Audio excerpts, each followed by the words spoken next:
इसमें कोई डाउट है फिर से तो बता दो। बस हमें ये डिस्कस करना है कि 90 पर ही यहाँ पर हमने 0 क्यों लिया है।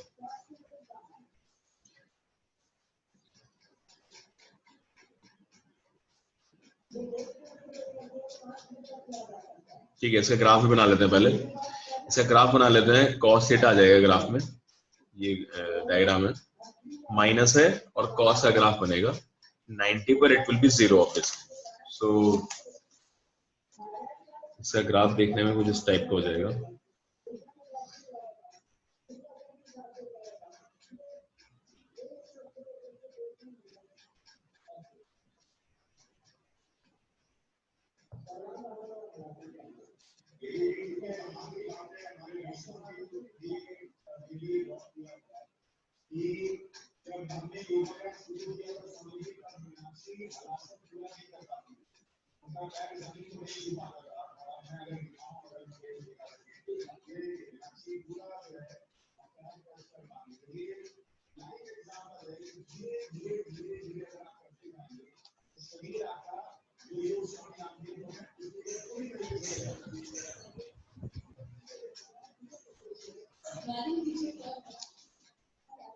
ये क्लियर होता है सबको बेटा? ये ग्राफ इस टाइप का बनेगा बिकॉज u जो था, u वॉज, अगर हमने 0 मान लिया 90 पर तो PE cos थीटा है, तो यानी कि हमें ग्राफ बनेगा, मिलेगा माइनस cos थीटा का। तो प्लस cos थीटा का ग्राफ ऐसे शुरू होता है, माइनस cos थीटा का नीचे से आ जाएगा। कि 90 पर ही 0 क्यों लिया, तो बेटा उसका मैं एक्सप्लेनेशन आपको देता हूं। देखो, this is the energy of a dipole which is kept inside a uniform field. अब यूनिफॉर्म फील्ड है मान लीजिए,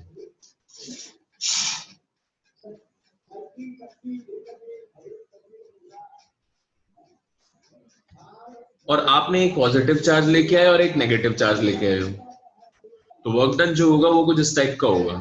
Q इंटू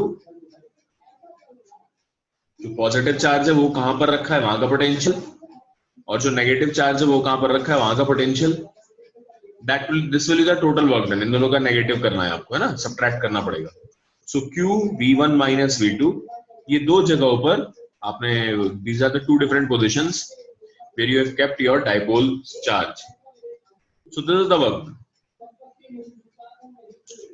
और फिर मैं इसी को एनर्जी बोल सकता हूँ। इनफाइनाइटली दूर कहीं से लेके आ रहे हो आप, तो यही इसकी एनर्जी भी हो जाएगी।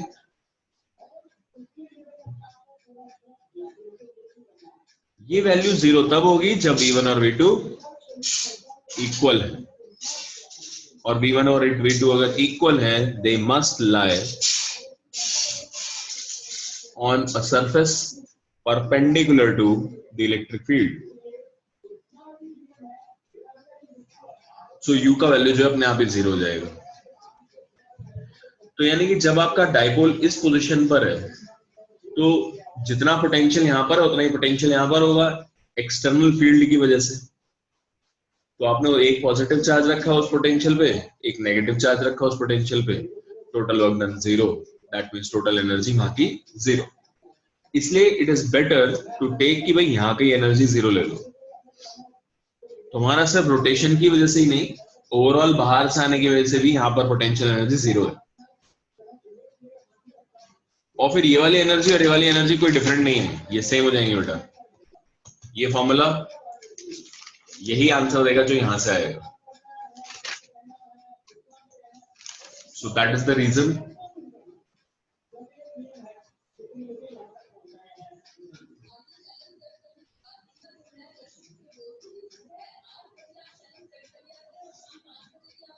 किसी को कोई भी डाउट है तो पूछ लो।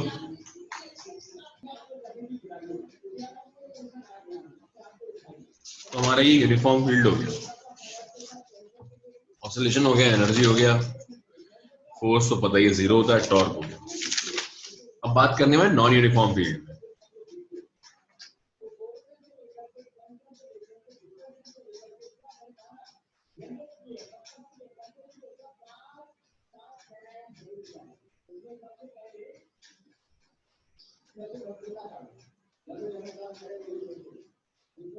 यार देखो, नॉन यूनिफॉर्म फील्ड में आपने कोई भी डाइपोल रखा है,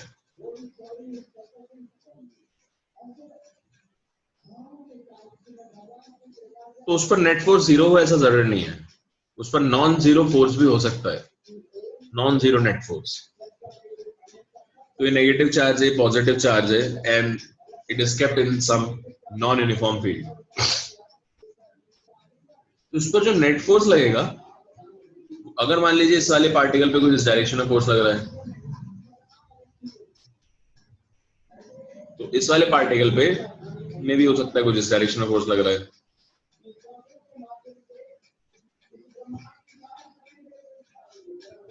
अच्छा ध्यान दो, ये दोनों एक्शन रिएक्शन पेयर नहीं है, तो इनका इक्वल एंड ऑपोजिट होना जरूरी नहीं है।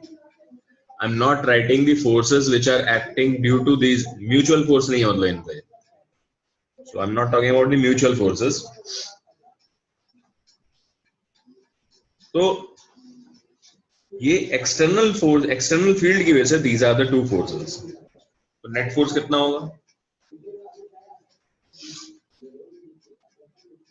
वेक्टर फॉर्म में सब्ट्रैक्ट कर दो, सॉरी ऐड कर दो, ठीक है, ये फोर्स होगा नेट फोर्स, ऐड कर दो दोनों फोर्स को। अब ये वाला फोर्स है Q into E2, E is the electric field at this point, जबकि ये वाला फोर्स होगा minus Q into E1, because charges are negative. So common लूंगा तो Q E2 माइनस E1 आएगा, यानी इन दोनों पॉइंट्स पर कितना आपका इलेक्ट्रिक फील्ड चेंज हो रहा है, that will give you net force. जो डाइपोल्स हैं they are very small, when dipoles are very small, this difference in electric field will become very small.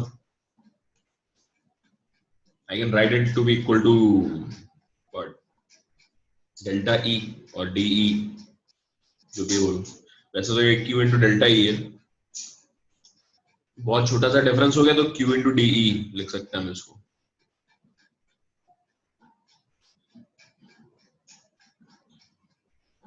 And since dipole is very small, आप एक काम और कर सकते हो, इसको डिवाइड कर लो सेपरेशन से, सेपरेशन बिटवीन द डाइपोल्स, और मल्टीप्लाई भी कर लो।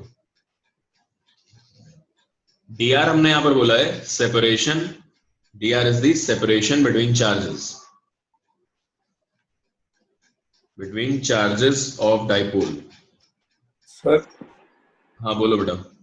सर अगर फील्ड अगर नॉन यूनिफॉर्म है तो हमको कैसे पता चलेगा कि छोटा सा ही चेंज हो रखा है इसमें, छोटा डिस्टेंस जाने से? हाँ, तो बिकॉज 8 टू द पावर 5 के वेरिएबल से अगर वेरी कर रहा होगा बेटा 1/, है ये भी ध्यान दो। हाँ सर वैसे तो हो सकता है, लेकिन अगर मैं बोलूंगा 8 to the power 5 cube directly proportional to 8 to the power 5, non uniform है ना सर? हाँ वो सर तो फिर तो डीआर में भी जाने से तो बहुत बड़ा चेंज हो जाएगा। But r to the power 5 क्या फाइनाइट क्वांटिटी होती है, ये बताओ, ये r to the power 5 finite quantity है इनफाइनाइट है? Finite quantity and dr? Infinite मतलब यस, इनफाइनाइटेसिमल। इससे किसी भी फाइनाइट से मल्टीप्लाई करोगे उसको अपने जैसा ही बना लेगा ये, चाहे वो r to the power 1 crore क्यों ना हो, डजंट मैटर। ठीक, dr is very small, and obviously बात, ये बात सही है बिल्कुल कि ठीक है, हमारे आंसर्स तभी करेक्ट आएंगे, बिल्कुल एकदम एग्जैक्ट आएंगे जब हम आइडियल कंडीशंस पे लेके चले। तो ये सब आइडियल चल रहा है। शॉर्ट डाइपोल की जो आइडियल तुम्हें बताया था, separation very small tending to zero, charge very large tending to infinity, उसको आइडियल डाइपोल बोला जाता है।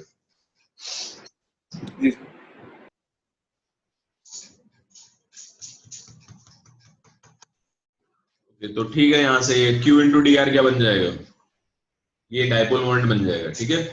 Q into D R will be your dipole moment. So net force जो रहता है वो कुछ इस टाइप का रहेगा, dipole moment into D E by D R. मान लीजिए एक पॉजिटिव चार्ज रखा होगा एग्जांपल,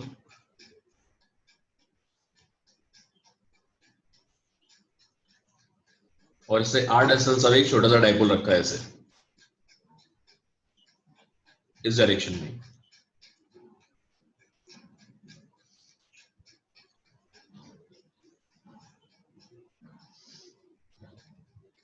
बताइए इस पर फोर्स कितनी लग रही होगी, इन दोनों के बीच में फोर्सेस कितनी गिरती होंगी। इसे मैं इस तरीके से भी कर सकता हूं, मुझे लगता है आप लोगों ने ज्यादातर ऐसे करा होगा। मान लो उल्टे तरीके से कर रहे हैं, इसकी वजह से मैं यहाँ पर इलेक्ट्रिक फील्ड लिख देता हूँ, इसका charge multiply normal Q into E, तो इसके ये एक्सेस पर है, एक्सेस पर है, तो 2kp/r³ इंटू चार्ज। क्या यही आंसर आ रहा है आपका?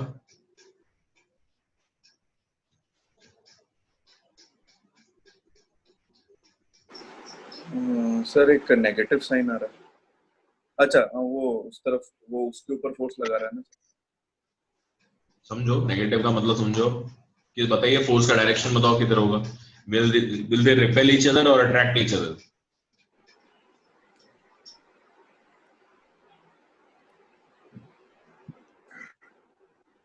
अट्रैक्ट। यस। डाइपोल को अगर न्यूट्रल ले लेंगे, वो पॉजिटिव है तो अट्रैक्ट ही करेगा। नहीं नहीं ऐसा नहीं,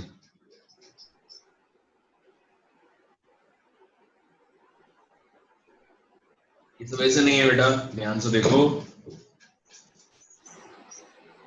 दो तीन तरीके, फिर से वही है कि आप कैसे सोचते हो इस चीज को। अगर ये डाइपोल इस डायरेक्शन में रखा है तो इधर नेगेटिव होगा, इधर पॉजिटिव होगा। पॉजिटिव चार्ज नेगेटिव के पास में है, पॉजिटिव से दूर है, रिपल्शन कम होगा क्योंकि दूर है, और इसके साथ जो अट्रैक्शन है इसका वो ज्यादा होगा क्योंकि पास में, तो नेट बचेगा अट्रैक्शन।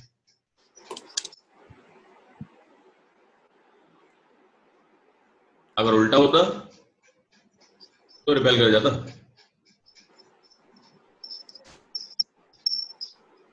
इसके साथ अगर देखोगे तो ये पॉजिटिव पॉजिटिव को रिपेल कर रहा है, नेगेटिव को अट्रैक्ट कर रहा है, तो रिपल्शन ज्यादा होगा बिकॉज पास में। अभी आपको देख चल रहा हूं, दो एग्जांपल दूंगा मैं, इसको सॉल्व करना दोनों को। This is a infinitely large wire, charge density lambda.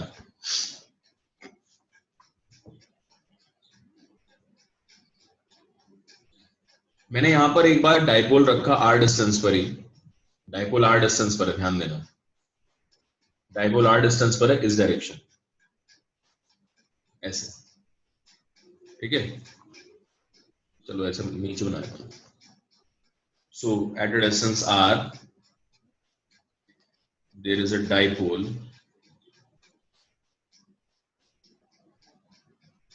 p, और डाइपोल आपको छोटा सा मान के चलना है, and this is a infinite charge wire. तो this is the first case, ये फर्स्ट केस के लिए निकालो। फिर उसके बाद एक और आपके पास रखा हुआ है, क्या रखा हुआ है, डाइपोल रखा हुआ है, डिस्टेंस r पर ही रखा हुआ है, लेकिन उसको मैंने ऐसे रखा इस ओरिएंटेशन में, पैरेलल टू द वायर। ये सेकंड केस है, इसके लिए निकालो।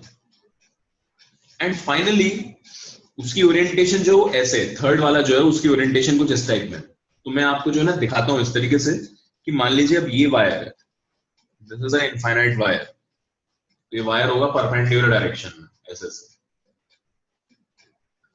तो अब आपने कैसे रखा है डाइपोल को? अब आपने डाइपोल को रखा है बेटा कुछ ऐसे,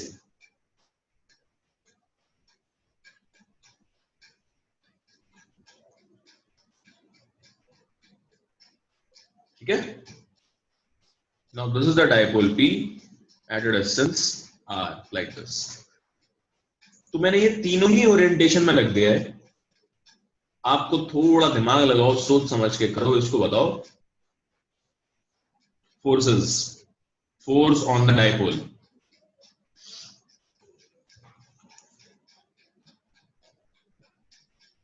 बताओ भाई। सेकंड केस का तो 0 होगा। बहुत बढ़िया, मैं भी यही आंसर बताने वाला था, वेरी गुड, ये सबसे आसान है। चलो ये तो बता दिया तुमने, अब ये वाला करो, ये दोनों। ये जीरो होगा, ये सबको समझ में आ रहा है क्यों होगा जीरो? Yes sir. तो इसके अलोंग फील्ड में कोई चेंज नहीं है, तो नेट फोर्स जीरो है।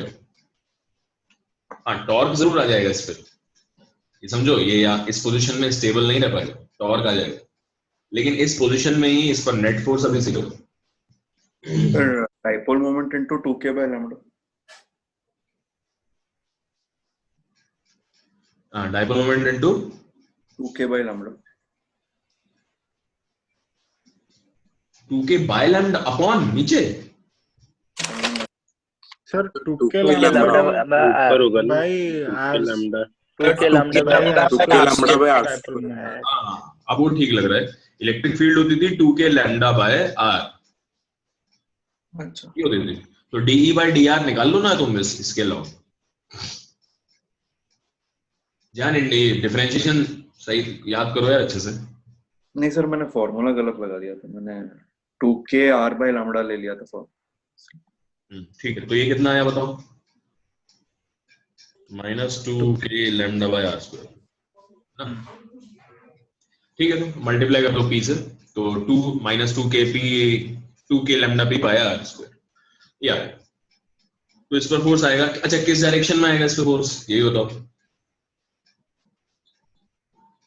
मतलब अवे फ्रॉम द, ये पॉजिटिव चार्ज है तो इसके पास में नेगेटिव है, अट्रैक्ट का मतलब, ठीक है, नीचे की तरफ ही है। चलो, तो ये भी हो गया ना, इसका आंसर आ गया ना सबका। लिख देता हूं मैं फिर भी, चलो एक बार। इसमें फोर्स आया 2k lambda p over r square और डायरेक्शन अट्रैक्टिव। यही सेम वैल्यू आती है अगर मैं ऑपोजिट रख देता, इस डायरेक्शन में ऐसे रख देता, तो फिर रिपल्सिव आ जाती, सेम वैल्यू आती है। अब आ जाओ इस पे यार, ये है बढ़िया। यहाँ क्या लगता है तुम्हें? जरूर, वो रीजन ये है कि यहां पर फील्ड और यहां पर फील्ड इक्वल है, no doubt, but there is a very small difference in direction. Field यहां पर ऐसे रेडियली आउटवर्ड होगी और यहां पर ऐसे रेडियली आउटवर्ड होगी। तो इधर पॉजिटिव चार्ज है, उस पर ऐसे फोर्स लगेगा, इधर नेगेटिव चार्ज है, उस पर ऐसे फोर्स लगेगा। इनके आप कंपोनेंट्स लोगे इस डायरेक्शन में, दे विल गेट कैंसल्ड, लेकिन इन दोनों के ही कंपोनेंट इस डायरेक्शन में आएंगे। इसका इधर वाला कंपोनेंट भी प्रेजेंट होगा और इस वाले का इधर वाला कंपोनेंट भी प्रेजेंट होगा, दे विल गेट एडेड। तो इस वजह से क्या, इसमें नेट फोर्स आ जाता है इसी डायरेक्शन। तो ये वाला फोर्स अगर आप लिखोगे ये कितना है और फिर ये कितना है ना, तो हमें पता है क्या चाहिए यहाँ पर। हमें एक्चुअली ये चाहिए कि फील्ड में इस पॉइंट पर इस पॉइंट पर क्या डिफरेंस है, वो चीज चाहिए थी हमें। लेकिन प्रॉब्लम ये है कि हमारे पास मैग्नीट्यूड का तो फॉर्मूला है, डायरेक्शन का सच कोई फॉर्मूला नहीं है। लेकिन आप बना सकते हो, ऐसी कोई बहुत बड़ी बात नहीं है। देखो ये पॉइंट है, आपने ये 2 पॉइंट उठाए और ये एंगल मान लीजिए मैंने बोल दिया थीटा है, और मैं ना आपसे कुछ ऐसी बात करने लग गया, इसमें बोला कि भाई इस पॉइंट पर, लेट अस से इस पॉइंट पर आपसे मैंने बोला इस पॉइंट पर इलेक्ट्रिक फील्ड E है, E1 वेक्टर, इस पॉइंट पर है E2, ठीक है। तो मैं इसमें नहीं जाना चाहता, लेट से मैंने ये नहीं बोला कि मैं चार्ज अलग अलग ले लूं, चार्ज और सेपरेशन, फिर दोनों चीजें पता होनी चाहिए मुझे, मैं उस पर जाना ही नहीं चाहता। मैं अभी भी यही वाला फॉर्मूला लगाना चाहता हूँ, P × dE/dr, लेट से। यानी मुझे चाहिए होगा कि इस डायरेक्शन में जाने पर इलेक्ट्रिक फील्ड कितना चेंज हुआ है, तो इन दोनों के बीच में कितना डिफरेंस आया उसकी बात कर रहा हूं। इस डायरेक्शन में जाने पर कितना चेंज आया, तो मुझे बताओ यहाँ का फील्ड अगर आपने कुछ लिखा है तो ये फील्ड उसे कितना डिफरेंट होगा। What will be E2 - E1 vector form में कैसे लिखोगे इसका मैग्नीट्यूड बताओ।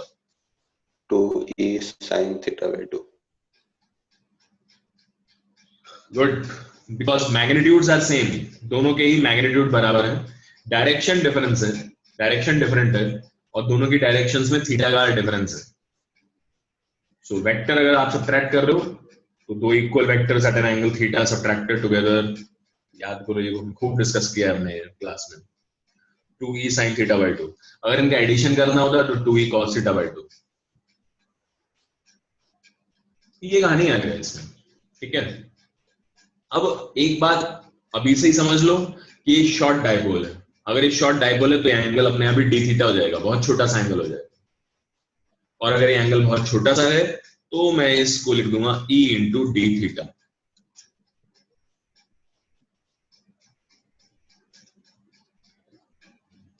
e इंटू डी थीटा को एक और तरीका लिखने का, e इंटू ये जो भी डिफरेंस है आपका dl या dr ओवर डिस्टेंस r।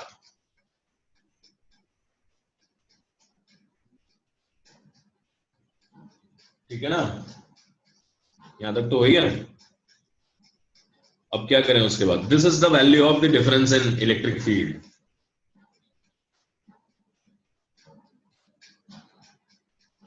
अच्छा ये dr जो है, ये dr क्या है, नहीं dr मैंने गलत लिख दिया, दिस इज नॉट dr, ये तो इस डायरेक्शन वाला ये चाहिए मुझे, तो dl लिखता हूं इसको, dl डिवाइडेड बाय ये distance r।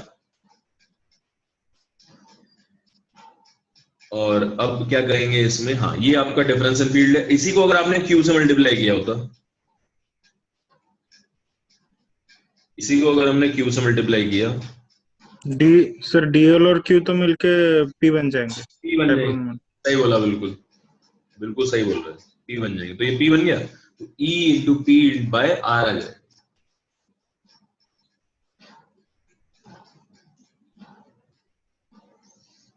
E into p by r आ जाएगा। अब इलेक्ट्रिक फील्ड का वैल्यू डाल देना इसमें, उसके बाद इलेक्ट्रिक फील्ड का वैल्यू डाल देना। तो just tell me the answer, कितना आ रहा है बेटा इसमें, आंसर बताओ।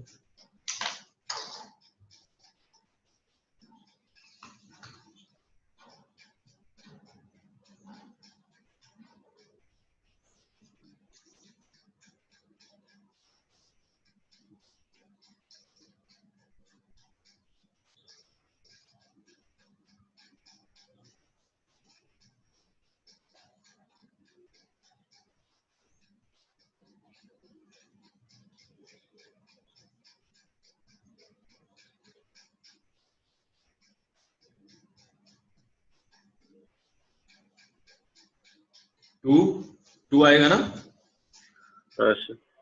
2k lambda p by r, 2k lambda p by r r square. तो सेम ही आया है क्या? हाँ सर, मैग्नीट्यूड वाइज सेम है। मैग्नीट्यूड मैग्नीट्यूड वाइज सेम आया, ठीक। तो यहाँ पर आपका इस डायरेक्शन में इलेक्ट्रिक फील्ड किस रेट से बढ़ रहा था, उसका जरूरत पड़ा, और इसका ठीक उल्टा यहाँ पर किस डायरेक्शन किस रेट से बढ़ रहा था उसके लिए पड़ा। तो this is how you see it.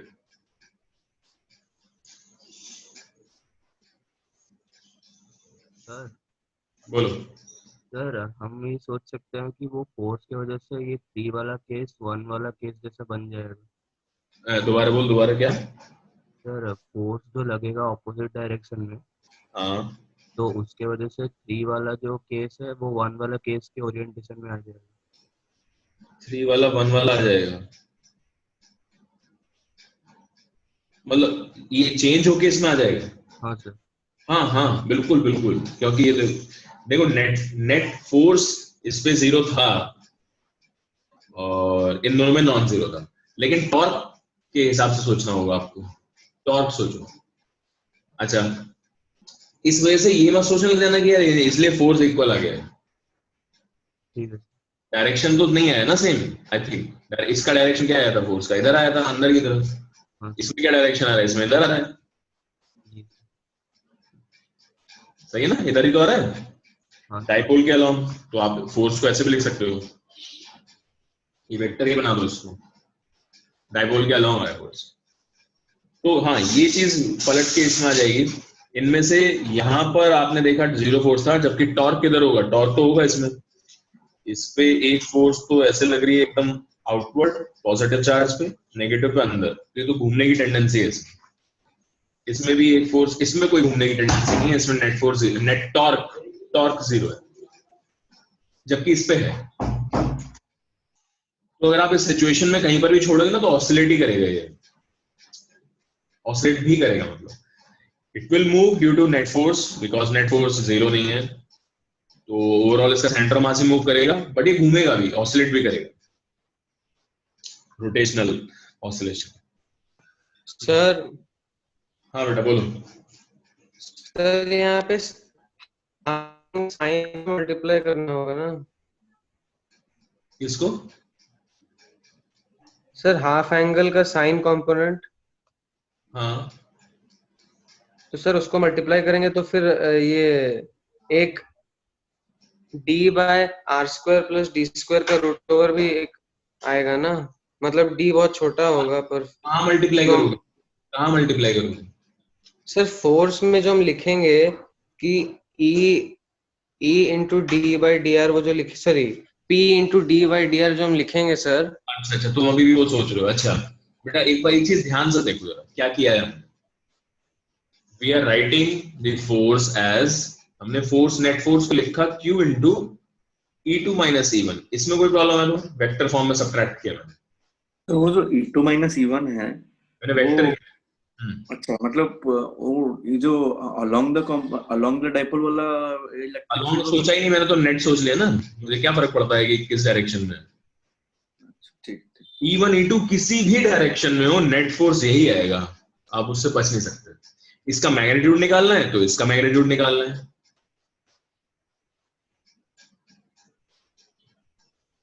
बोलो यहां तक समझ में आ रहा है क्या? हाँ सर। ठीक है, तो मुझे अब कोई कंपोनेंट नहीं सोचना। अगर आप अलग अलग ये फोर्सेस निकाल रहे होते ना कि ये फोर्स चलो इतनी आ गई, अब ये फोर्स इतनी आ गई, तो आप फिर बिल्कुल सही बात है, आपको वही डी थीटा के आधे एंगल का साइन कंपोनेंट लेना पड़ता। तब ये वाला टर्म आता जो इसमें ऑलरेडी आ गया, इसका मैग्नीट्यूड निकालने से अपने आप आ गया। सर बोलो। सर लेकिन अगर यहाँ पे कोई थीटा वीटा नहीं होता तो सर हमारे पास फोर्स आता 2k lambda into P by R square. Theta नहीं होता मतलब क्या है? मतलब सर अगर दोनों इलेक्ट्रिक फील्ड्स अगर सेम डायरेक्शन में, जैसे कि केस 1 में है तो हमें कोई कंपोनेंट लेने का जरूरत नहीं पड़ता। लेकिन सर यहाँ पे हमारे पास एक साइन थीटा का हमें कंपोनेंट लेना है दोनों में, और इंटू 2 करना है, मतलब एक पर लेकर इंटू 2 करना है। हो चुका है ना वो काम। यहाँ पर अगर मैं डेल्टा ई निकालूंगा ना, E2 माइनस E1 निकालूंगा तो जीरो आएगा इन दोनों पॉइंट्स पे। यहाँ नहीं आ रहा है डेल्टा ई का वैल्यू जीरो। अच्छा सर, ठीक है सर। ना वो अपने आप हुआ है। और ये जो डेल्टा ई आ रहा है ये डिफरेंस इन डायरेक्शन की वजह से तो आ रहा है, मैग्नीट्यूड तो सेम था। और डिफरेंस इन डायरेक्शन का मतलब आप कंपोनेंट वगैरह सब झेल चुके हो, सब हो गया, इसमें कंपोनेंट आ गया। आपने इसी के दो कंपोनेंट किए, एक ऐसे एक ऐसे, एक ऐसे एक ऐसे, इसी की वजह से तो चेंज आ रहा था। ये तो दोनों के सेम है कंपोनेंट, इसकी वजह से चेंज आ रहा था। और आप ये निकाल के देखोगे तो E sin d theta by 2 ही आएंगे दोनों components, E sin d theta by 2। अब एक इधर है एक इधर है, सबट्रैक्ट कर रहे हो तो ये आ गया value, twice of E sin d theta by 2।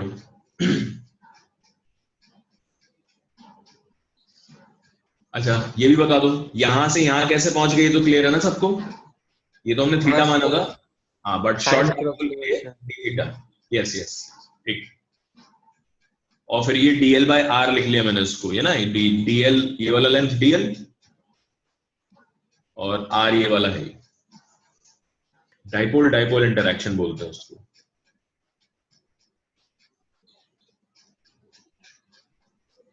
तो मैंने दो डाइपोल रखे हुए हैं, इनके बीच में फोर्सेस निकालने हैं। तो जो भी इनकी पोजीशंस है इनके बीच में सेपरेशन r, ये डाइपोल P1 ये डाइपोल P2, इनके बीच में कितना फोर्स लगेगा?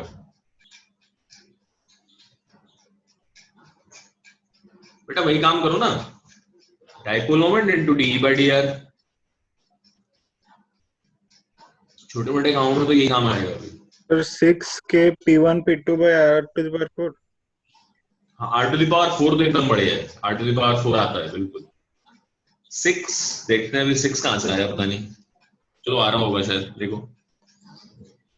मे बी ट्रू है। देखो क्या करें, एक तो पी ले लो, दूसरी की वजह से फील्ड का चेंज देखना है। तो अपनी एक्सेस पे फील्ड बनाता था ये,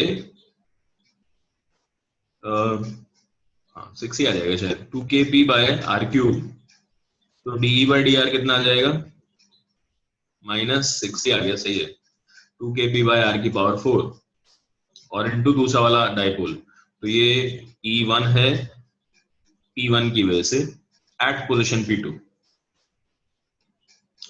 तो मेरे पास फोर्स कितना आ गया फिर, 6kp1 P2 ओवर r की पावर 4, सही है बेटा बिल्कुल। So this is the force between two dipoles.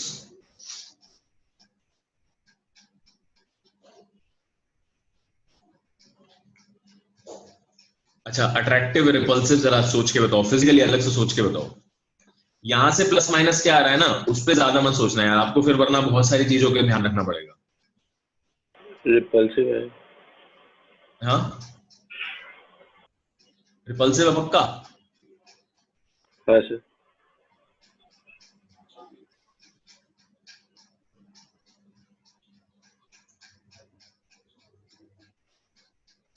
Okay मेरे को लग रहा है अट्रैक्टिव होगी यार। रिपल्सिव क्यों बोल रहे हो तुम, बोलो। अट्रैक्टिव ही तो यस अट्रैक्टिव होगा, अट्रैक्टिव ही होगा।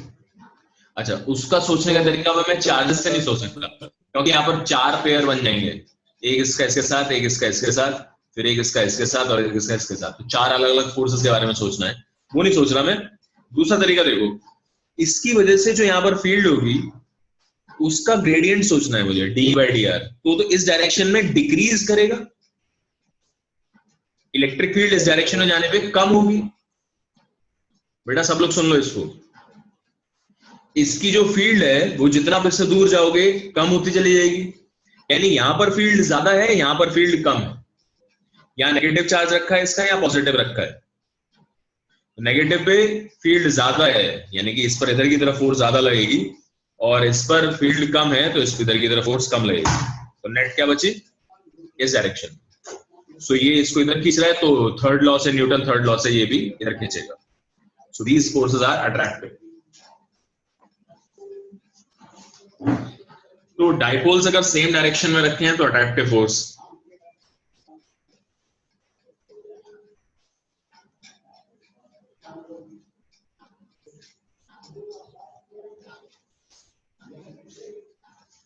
और डाइपोल्स अगर ऑपोजिट रख दूंगा तो ऑब्वियस है उल्टा हो जाएगा फिर।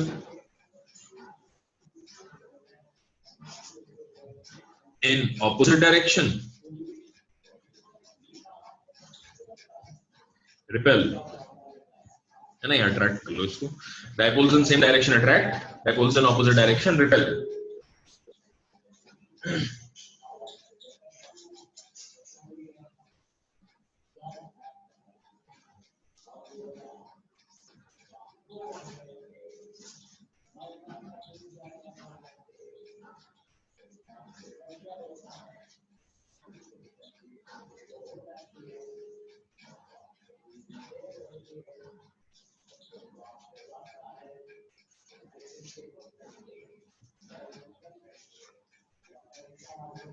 ये बता दो बस मेरे को, अगर मैंने डाइपोल को ऐसे रख दिया,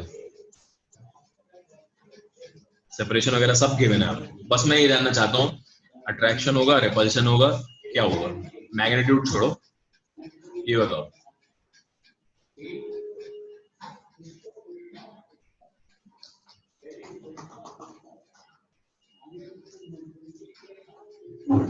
रिपल्शन होगा सर।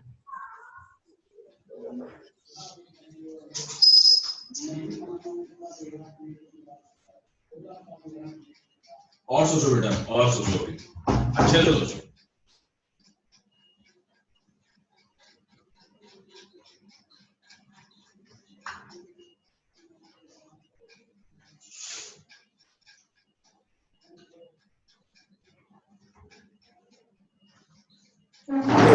नेट फोर्स ही 0 आ जाएगा। हाँ। चलो इसके ऊपर लगने वाली सारी फोर्सेस के बारे में देखते हैं, इसके ऊपर जो फोर्सेस लग रही हो, तो सारी फोर्सेस मतलब पेयर वाइज।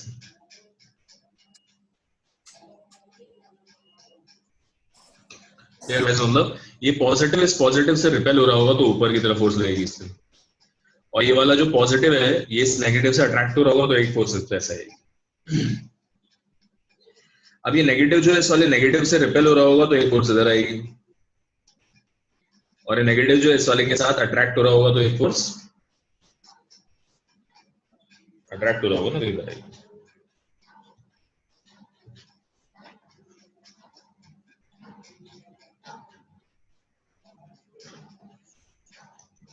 ठीक है,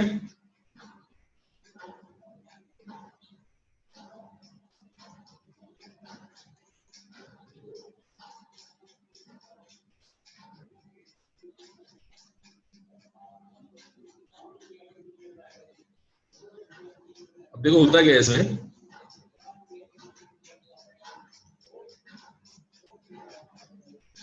इस वाले पर फोर्स किधर आया है ये,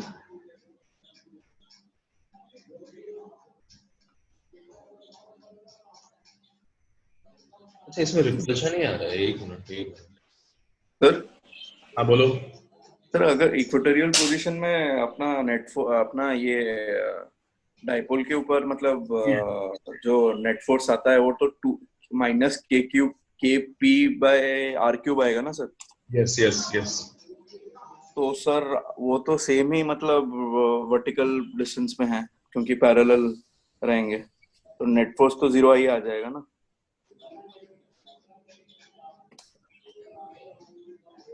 रिपल्शन ही आ रहा है,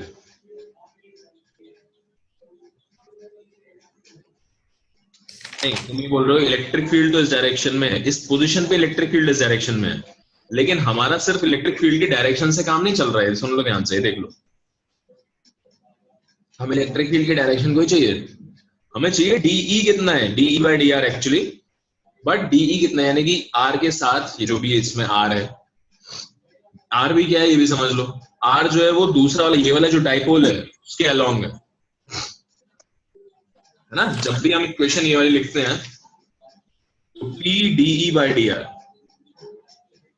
अब इलेक्ट्रिक फील्ड तो 3 डायमेंशनल है, 3 डायमेंशन में किधर भी चेंज हो सकती है, तो आपको ये क्लियर होना चाहिए आर किस डायरेक्शन में। सो आर जो है वो इस ये वाला जो डाइपोल है उसके अलोंग होना चाहिए आर, उसके अलोंग मुझे चाहिए कि फील्ड किस रेट से चेंज हो रही है, ये बड़ी इंपॉर्टेंट चीज है। अब आपने ठीक है आपने फॉर्मूला क्या लिखा 2kp बाय, आपने फॉर्मूला लिखा kp बाय आर क्यूब, ये होती थी E एट एक्सेस।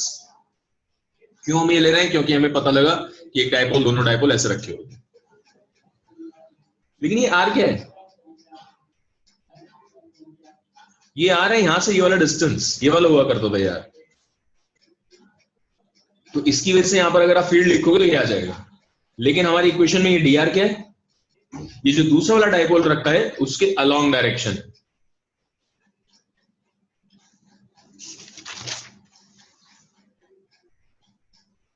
ध्यान दो हमने यहां पर directly D E by D R या बहुत सा फंडा नहीं लगाया था, बिकॉज हमारा जो फॉर्मूले वाला डी आर है ना, डीई बाय डी आर वाला, उसमें डी ये आया है, दिस इज डी आर, मतलब मुझे एक्चुअली डी एल करना पड़ेगा, और जबकि इलेक्ट्रिक फील्ड में जो ये आर है ये वाला आर है, तो हमने वहां पर वो डायरेक्टली ये चीज नहीं लगा पाए थे। इस वाले इक्वेशन में अगर आप डी आर देखोगे तो इसी के अलावा आ जाएगा। सो बी केयरफुल कि हमारा जो डी आर है वो किस डायरेक्शन में। तो भाई ये डी आर जो होता है ये दूसरे वाले डाइपोल के, ये जो डाइपोल है इसके डायरेक्शन में होना चाहिए। अब यानी कि मैं सीधा डिफरेंशिएट अगर कर दूंगा तो मुझे कोई डायरेक्टली तो रिजल्ट मिलेगा नहीं। तो मतलब क्या eight a general theta position में दोनों वेक्टर दोनों चार्ज के लिए निकाल के फिर जैसे e2 माइनस e1 करना पड़ेगा। चलो इसको सोचेंगे बाद में आराम से, इसको सोच के आना, नेक्स्ट क्लास में डिस्कस करेंगे। ओके इसको आराम से सोचना, डायरेक्शन वगैरह क्या आ रही है इसको भी नेक्स्ट क्लास में डिस्कस करेंगे।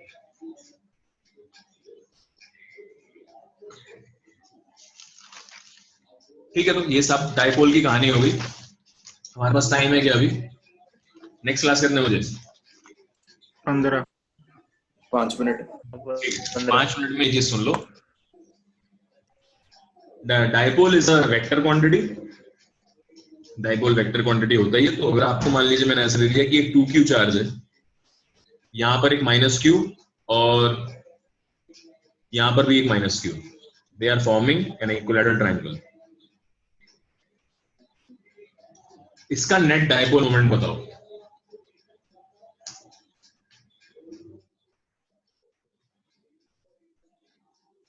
तो यहां तो साफ साफ कोई प्रॉब्लम नहीं है। एक चार्ज q इसके साथ मान लो पेयर है और एक चार्ज q इसके साथ मान लो पेयर है। तो दो डाइपोल्स रखे होंगे यहाँ पर, एक ये वाला एक ये वाला, उनको आराम से वेक्टर फॉर्म में ऐड करके आंसर बता दें। क्या ये बात क्लियर है सबको?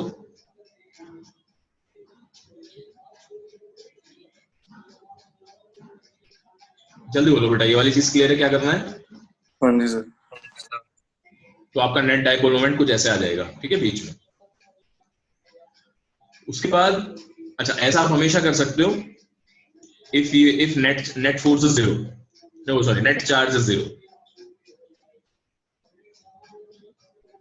और जनरली आपसे उन्हीं सिस्टम में पूछा जाएगा डाइपोल मोमेंट जिसमें नेट चार्ज 0। तो अगर डिस्क्रीट चार्जेस है ना, तो जस्ट कैसे भी करके पेयर बना लेना।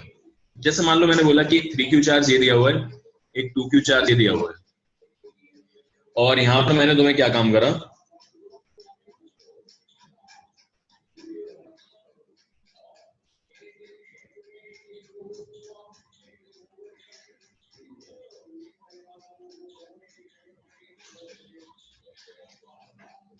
स्क्वायर पे ऐसे करके 4 चार्ज लगा दे। तो आई थिंक ये 0 चार्ज हो रहा है पूरा, नेट चार्ज 0 हो गया। नेट चार्ज अगर 0 है तो इसमें आप एक डाइपोल निकालने का कुछ तरीका बन सकता है। जैसे आपने क्या सोचा कि भाई इसका ये -q जो है इसके q के साथ मान लो पेयर हो गया, तो एक डाइपोल तो ये बन चुका है, -q + q वाला। फिर यहां पर ये जो 2q चार्ज है -2q के साथ पेयर हो गए, तो एक डाइपोल ये बन गया जिसमें एक तरफ 2q है +2q, यहाँ -2q है। अब क्या क्या बचे? ये वाला चार्ज पूरा खत्म, ये वाला चार्ज पूरा खत्म, यहां पर 2q बचा हुआ है और यहाँ -2q बचा हुआ है। समझ आ रहा है ये? तो एक आपका डाइपोल हो जाएगा इस टाइप का, जिसमें इधर की तरफ +2q और इधर की तरफ -2q। So this system can be understood as कि एक ये डाइपोल है, एक ये डाइपोल है, एक ये डाइपोल है। इनको वेक्टर फॉर्म में ऐड कर देंगे।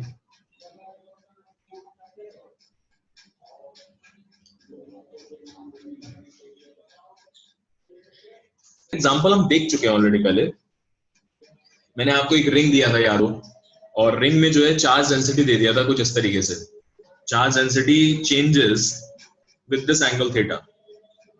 This is a ring, radius r, और चार्ज डेंसिटी इस एंगल थीटा पर lambda is lambda naught cos theta. तो जहां जहां पर cos पॉजिटिव है, विच मींस π/2 और -π/2 के बीच में, वहां पर पॉजिटिव चार्ज होगा। यहाँ पर थोड़ा ज्यादा होगा पॉजिटिव चार्ज, यहाँ पर cos सबसे ज्यादा होता है और फिर धीरे धीरे कम होते होते यहाँ पे ऐसे, यहाँ पर ऑलमोस्ट 0 चार्ज डेंसिटी।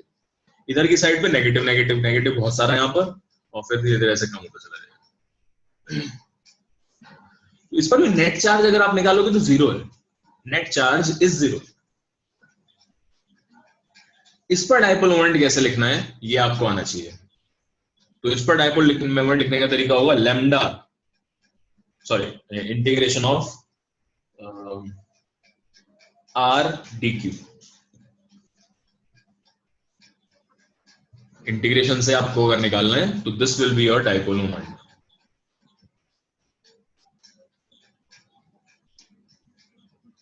अब मुझे बताइए, अच्छा ये r वेक्टर है, ओरिजिन आप अपनी मर्जी से ले सकते हो, इट डजंट मैटर। ओरिजिन आप अपनी मर्जी से ले सकते हो और उसका इंटीग्रेशन करना है तो ठीक है, कहीं पर भी r पे जाना, उसका r वेक्टर लिखना पूरा, cos theta i cap sin theta j cap पूरा प्रॉपर तरीके से इनटू यहाँ का छोटा सा dq लिख देना लैम्डा के टर्म्स में, है ना, d थीटा पे, और इंटीग्रेट कर देना। अच्छा ओरिजिन कहां पर लोगे इसमें, बताओ बेटा, ओरिजिन कहां पर लोगे इसमें? और एक बार बोलेंगे क्या, मुझे थोड़ा समझ में नहीं आया सर अच्छे से। अच्छा ये वाला फॉर्मूला पता है ना, ये बताओ। हाँ सर। हाँ तो ये वाला फॉर्मूला पता है, तो आप आर वेक्टर क्या लिखोगे, बात ये चल रही है बस। सर मैं बोल रहा हूँ कि इसको हम डाइपोल की तरह जो ट्रीट करेंगे उसका थोड़ा मुझे जस्टिफिकेशन चाहिए, वो थोड़ा समझ नहीं पाया। अच्छा इसका जस्टिफिकेशन कुछ ऐसा है, मान लो कि आपने यहां पर एक एलिमेंट पकड़ा और उसके डायमेट्रिकली ऑपोजिट एक और एलिमेंट पकड़ो, तो उनपे इक्वल एंड ऑपोजिट चार्ज होगा कि नहीं? अगर आपने एलिमेंट है ना, तो इक्वल एंड ऑपोजिट चार्ज होगा तो they will form a dipole.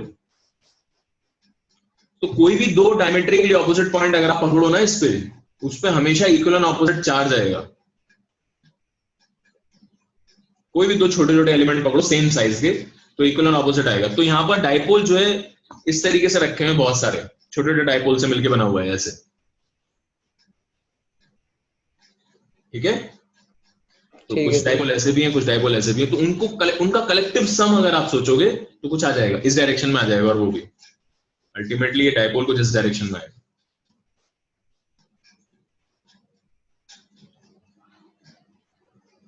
अब मैं ये समझाना चाहता हूं आपसे कि इसमें आर क्या लोगे, what will be the value of R. Radius मान लो इसका स्मॉल आर दिया हुआ है रिंग का, तो आर लिखने के लिए पहले आपको ओरिजिन डिसाइड करना पड़ेगा कि ओरिजिन क्या है। ओरिजिन यहाँ पर क्या प्रॉब्लम, ओरिजिन के साथ क्या दिक्कत है मैं आप शायद पहले ही बता चुका हूं। इफ, ध्यान से सुन लो बेटा, बहुत इंपॉर्टेंट है बस ये last, if net charge on the system is 0,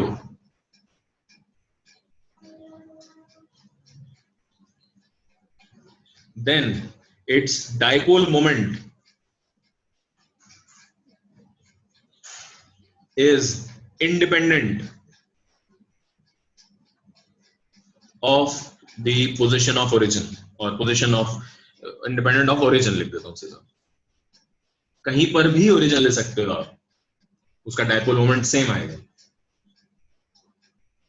लेकिन अगर नेट चार्ज 0 नहीं है तो ओरिजिन की पोजीशन आपको फिर देनी पड़ेगी, उससे के हिसाब से फिर आप ये क्वांटिटी निकालोगे डाइपोल मोमेंट की।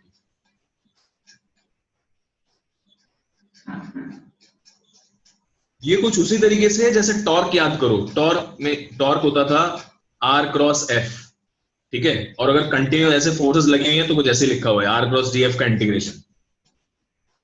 और इसमें भी ऐसे था ना कि नेट फोर्स अगर 0 होता था तो आपका कपल बनता था जनरली। कपल जो है वो चॉइस ऑफ किसी भी पॉइंट ऑफ एक्सेस के अबाउट निकालोगे, किसी पॉइंट के अबाउट निकालोगे, सेम टॉर्क आता था। तो कुछ उसी तरीके से ही है। तो ऐसे केसेस में जहां पर नेट चार्ज 0 है, आप अपना ओरिजिन सेलेक्ट कर सकते हो। तो सबसे आसान वाला ही करोगे, सेंटर मान लेंगे ओरिजिन, तो आर हो जाएगा R cos theta I cap plus R sine theta J cap.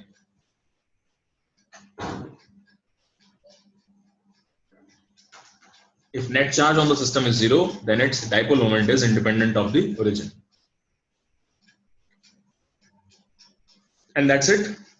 इसमें r की वैल्यू रख देना, ये छोटा सा dq क्या ले लोगे, lambda into R D theta ले लेना, छोटा आर डी थीटा, और इंटीग्रेट कर देना।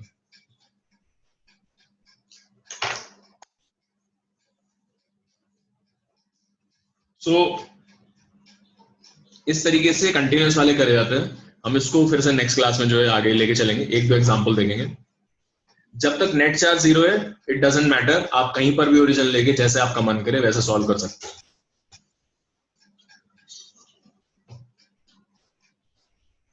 किसी को कोई डाउट है तो पूछो, अदरवाइज ये यहीं पे खत्म करते हैं आज मीटिंग। सर बोलो। एक इरेगुलर बॉडी पे जो